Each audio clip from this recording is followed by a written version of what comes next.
Hey everyone, Tony D with another hot take, and I got to do another one on the comic book industry. I'm sorry, I know all you movie guys are like, why do you keep talking about comics? Well, I've been part of the comic book industry for over 20 years, so I got to talk about this because right now it's the end. So don't worry, in a few months I won't be talking about it, believe me. Just watched a great video by Ethan Van Sciver. He has a channel called Comic Book Pro Secrets, if you haven't seen it. It's really good if you're interested in comics. And he talks about the demise of the comic book industry, and he's putting a Trumpian face on the facts, as Trump did on the deaths from you-know-what in yesterday's press conference. And, you know, he's on Twitter arguing with people, as he's wont to do. And, you know, it's grim. It's grim tidings for the comic book industry. I just want to add an addendum to what he said. And mostly everything he said I totally agree with. Comic book stores are in dire trouble. Oh, and the one thing he announced, which is new to me, is that it appears DC has finally gotten out of their exclusive contract with Diamond because Diamond's not paying them, and that's an open door to do whatever you want in terms of your contract. So, too little, too late, DC. But, you know, they may find alternative ways to distribute. And I would say to the collectors out there, get your hands on some of these comics because guess what? These are going to be the last comics. These are going to be the last comics ever printed. If you get your grubby mitts on some, probably going to be worth some money. They'll probably be the last comics worth any money. Just a tip, just my opinion. But how did we get here? Well, you know, Ethan points out very correctly there were a lot of predatory publishing things going on. The variant cover thing where you order 100 books and you get the one variant cover, which was predatory against comic book stores. And yeah, that's kind of a terrible move. And I've denounced special covers going way back, way back. You could look at the TV show I did. I said comic book covers, special covers were terrible. They were a pox upon the comics community, even the ones that were special for everybody. Anything that distracts from the story is a pox. It's no good. It's not something you want to do. All right? And really, everything goes back, and you're going to laugh because I'm a libertarian, but everything goes back to the government intervening in the comic book industry back in the 50s during the delinquency hearing. And you might say, oh, you're a libertarian, you blame the government for everything, which I do. But it's true, because when the government intervened with those hearings and banned certain comics, you know, mainly EC comics, it distorted the marketplace. And it made superhero comics essentially the only viable option in the marketplace. And they came out on top within a few years of that. Well, actually, pretty much right after that. And then you have the direct market, which was a boom initially for comic people and comic stores. But the thing was, the moment we got into specialty stores, the specialty stores push the collectability angle. And the collectability has always been a distraction, always, from the story. It's always been a distraction from the readership. Because the moment you started creating comics, and it happened slowly at first. You know, at first, like, even once they got far into collectability in the early 60s, they would put out these annuals that would sort of recap everything to get everybody caught up. So you could get those stories you missed. But after a point, that was almost superfluous. The last great real run of comics was Chris Claremont in the 80s. It was totally story-driven. And because of that, people bought Claremont's issues, and literally a week later, or a couple weeks later, by the time certainly by the time the next Claremont issue came out, the previous issue was already worth $1 more from cover price, above the cover price, which I think was about $2 then. Possibly it was $1. I think it had been $2 for most of the 80s.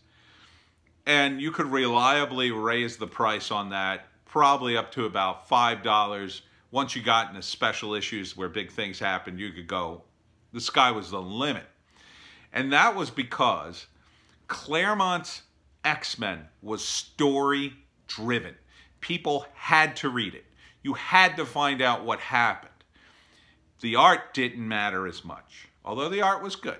It was spectacular, in fact. But it was secondary to the story. It was icing on the cake. Icing on the cake to Claremont's genius. Claremont was, you know, introducing great characters. He was doing things with words. When Shadowcat confronts a kid in her high school who's African American, and he doesn't know she's a mutant, and they're using the term mutie, which is a derogatory term for mutants. And the kid says to Shadowcat, hey, Kitty Pryde, what are you, a mutie? She turns to him and goes, I don't know, so-and-so. Are you the... And she says the N-word. In the comic. This is in the comic. And let me tell you something. That panel packs a punch. It punched you in the face. And that was writing. That was storycraft. That issue, the moment I read that, I bought every issue of X-Men after that I could get my hands on, that Claremont wrote. Now, eventually he leaves the X-Men and it all kind of, and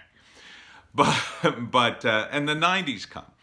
And the 90s brought in this further distortion of the market because the artwork then overshadowed all the story writing. And a lot of the story was just bad or just big for the sake of being big. After Marvel's Secret Wars, publishers discovered blockbusters, just like the movie industry had discovered them. And they wanted to have them every year without fail. And of course, when you do something once, it could be pretty great. But when you do something all the time, the impact is less and less and less. So, you know, even before the 90s was halfway through, these crossovers were becoming less and less interesting. You know, anybody remember the Evolutionary War? Anyone? And they were just an excuse to force you to buy books you never even read. Which on some level was pushing the readership. But the problem was they weren't very good comics, really. I mean, compared to now, they were absolutely brilliant. But, you know, back then, you know, we had a much higher bar. So when you look at the Evolutionary War, you were like, the Punisher? Punisher, you know, he's a vigilante that kills mafia guys. Why is he involved in this intergalactic or sci-fi thing? And that was part of the problem too.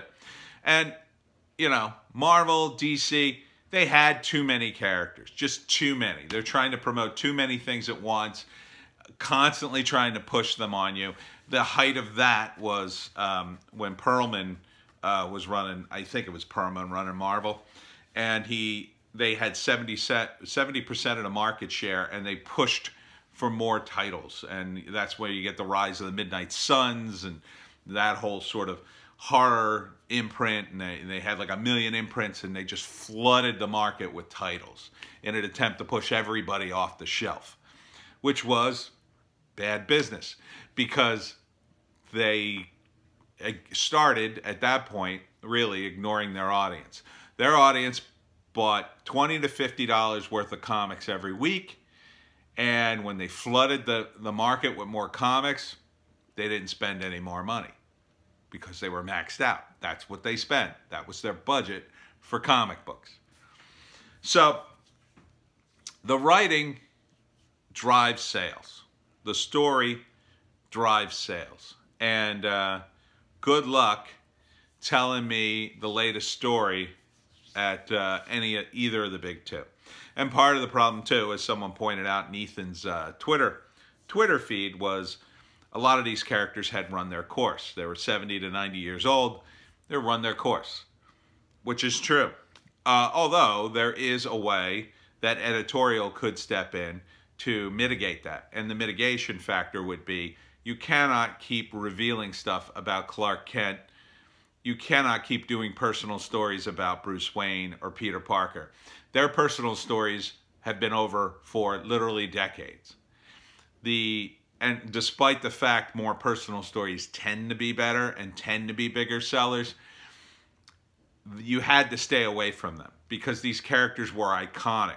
And by drawing attention to them, you draw attention to their age, you draw attention to their history, and their history's too long, too overblown, and you cannot keep going back to that well in this particular case. It's different if you have new characters. If you have new characters, yeah, go to that well.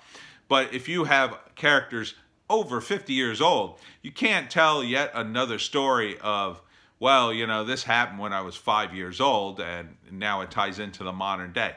Those stories have all been done to death with these characters.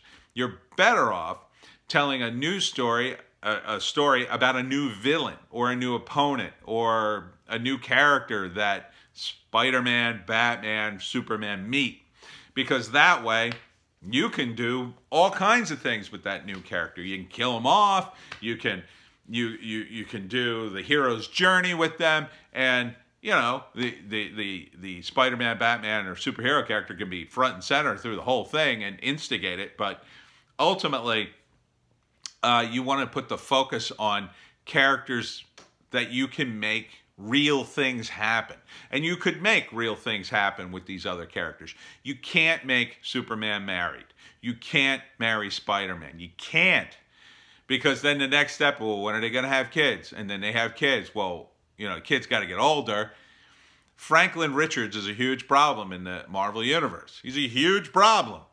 You know, he's older, depending on, you know, what comic you read. And how much older is he going to get before he's a full-grown adult? And you're like, well, wait a minute. How old are his parents? They're still running around. You know, and what about the characters that came up with him? Why aren't they the same age? You know, at what point does Nightwing become the same age as Bruce Wayne and Batman?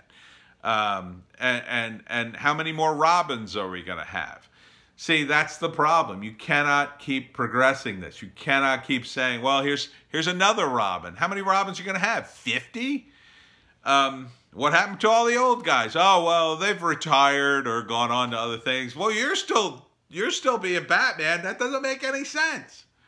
So these characters are iconic, and you have to deal with their iconicness. And you have to make the comics driven by the readership. The collectability will happen as long as people want this stuff. Collectability is driven by demand. And the problem with these comic book stores has been for many decades, they're driven solely by collectability now. It's very few people who go into a comic book store and go, oh, I got to read this. I got to read this. Where's my comic? A lot of them just go in to buy their comic based on, as one person pointed out in the Twitter feed, for EVS, loyalty. They're just driven by loyalty. They used to like the comic. They used to like to read it. They read it 20 years ago as a kid, and they loved it. And now they're just sort of buying it. They're just sort of stuck buying it over and over again. They're stuck in this pattern. Well, that pattern's about to be wrecked for a lot of these people. A lot of these people are just going to go, well, you know, I've been buying this for so long. I've wasted so much money. I'm out of work. I'll just stop buying it for a while. And then they're gone. They're gone forever. You know, I said in my previous video, the exclusive agreements that these guys signed was really a bad idea.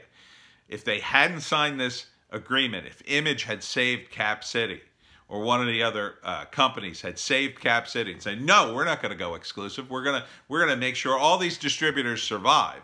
well, you'd be reaping the benefits right now because you could just go to one of their distributors. You know, one of the ones that survived over the last few years, thanks to your non-exclusive agreement, and you could have gone to them.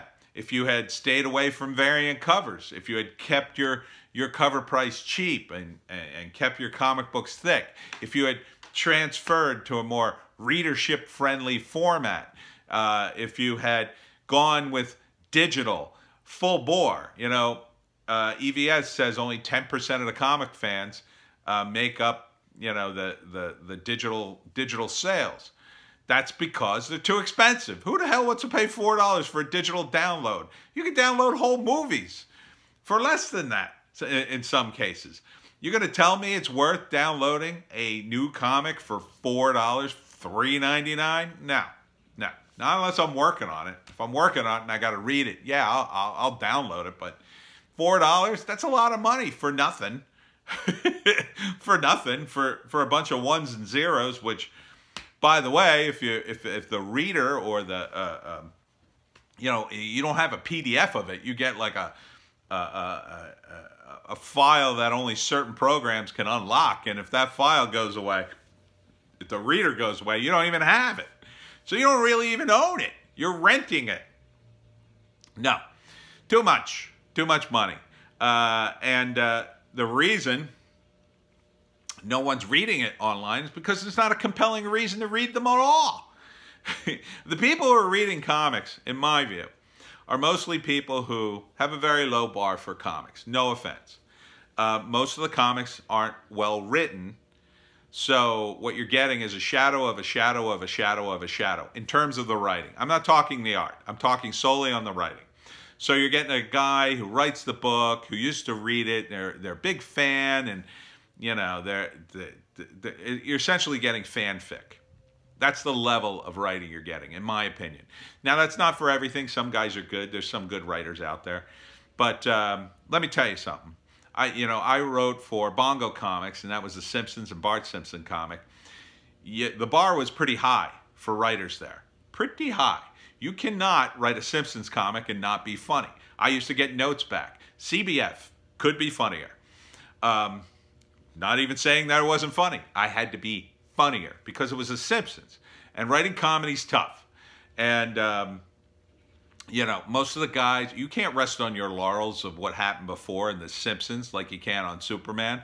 A lot of people can just write a story where Superman fights the parasite and it's mostly a fight and that's it. And, you know, a few spectacular splash pages and Superman punches him through a building and you're done for the day. That's not, you know, that's pretty easy to write. You can't do that with the Simpsons comics. You got to write something funny and you got to write something new. You can't recycle the same jokes. So there's a level of writing that, you know, and this goes back to editorial, which I 100% blame for most of this mess. Editorial has for years dropped the ball. And that, of course, it goes back to corporate, because the corporate guys funnel editors through, I believe, the big two, because it's considered, you know, pretty lowbrow in the world of publishing. You know, we're pretty full up here in Penguin Books. Why don't you go do the comics? They got a couple of spaces opened over at the comic division. Why don't you go over there? That's the kind of people I think they ended up with, and or fanboys. And fanboys are, you know, they have their own problems too. Although they love the characters and love working in the field, they're not necessarily writers. Most of them are. A handful of them are. You know, Peter David, Mark Waid, those were guys who were super hardcore fans. They got into part of the industry and made their way into the writing end and turned out to be pretty decent writers. But those guys are the exception, not the rules. And at the end of the day, I mean, when you look at the good writers and the struggles they have, you know, even Mark Waid, and I know EVS hates, and most of the comics guys hate Mark Waid, and you know, granted, I agree with you, he's changed, I think, in a lot of ways, but you know, he had that moment where he was writing Fantastic Four, and they called him up and they told him to, you know, rewrite it as a sitcom, and he got mad and hung up. Now, he shouldn't have gotten mad. I think that's unprofessional. But, you know, it is a distortion, again, of the marketplace when you distort the marketplace of ideas, too. And that, you have to trust your talent. And Wade was a talent who you could trust, just like Peter David was, or Neil Gaiman, or any of these guys they had hit books, they were doing well, their readership was loyal, and there was no reason to knock them off their game, as it were. And yet, you know, they call up Wade and they do that to him, and then he calls back, and then, you know, he ends up being fired or whatever from the Fantastic Four. So goes the story, as I've heard. But long and short of it, and this has been a very long video, sorry. The comic book industry is in dire straits. It's going out, but it should. The comic book stores are going to close. Unfortunately, they are going to be, they're going to have to change. I've already stated how they could change and survive, but it's not going to be solely as comic book stores. There's going to be a handful, maybe in all of the United States, that survive as comic book stores, and it's going to be mostly vintage comics, and it's going to be very few new issues. But that's okay, because you've got the guys at Comicsgate and other crowdfunders who are doing their own books, and they're going to survive because they have a tighter model, one that goes directly to the fans. The fans are getting exactly what they want. And the SJWs and the spoiled babies who took over the big two are going to eat crow. They're going to go back to their rich families and trust funds, and they're going to go ruin something else, I guess, for their for their rich families, or whatever family business they jam them into, I assume. So we won't have to see them, and that'll be the great silver lining in all this. All the bad comics are disappearing, or will disappear very soon. You're going to see a lot of your favorites go away to the dodo, but it was a long time for them to retire. I mean, it was long overdue for a lot of these superhero comics to just retire and something new to emerge. And webcomics is one of those things. So check out the Webcomic Factory at thewebcomicfactory.com, celebrating 10 years of free webcomics every single day. And of course, Superfrat at superfrat.com, updating Tuesdays and Thursdays.